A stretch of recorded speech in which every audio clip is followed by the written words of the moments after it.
Hey everyone, welcome back to our channel. If you're dealing with a Siemens washing machine flashing error F04 in 2025, you're in the right place.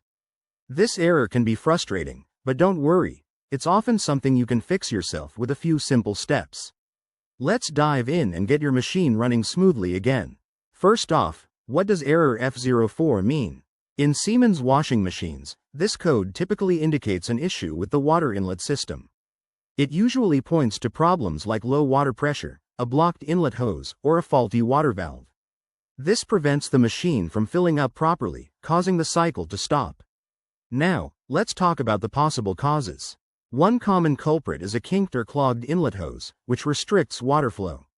Another is insufficient water pressure from your home supply. Maybe the tap isn't fully open or there's a plumbing issue.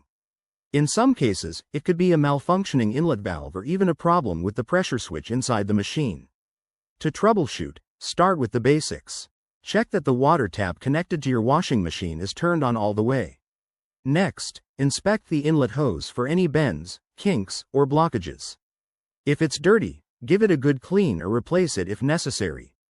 Once that's done, try resetting your machine. Unplug it from the power source for about 5 minutes. Then plug it back in and run a test cycle. If the error persists, you might need to delve a bit deeper.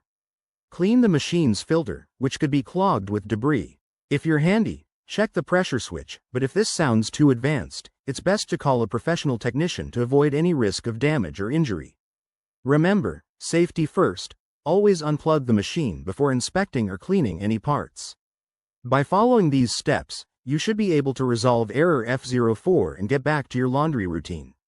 Thanks for watching. If this video helped, give it a thumbs up, subscribe for more home appliance tips, and let us know in the comments if you have any questions. See you next time.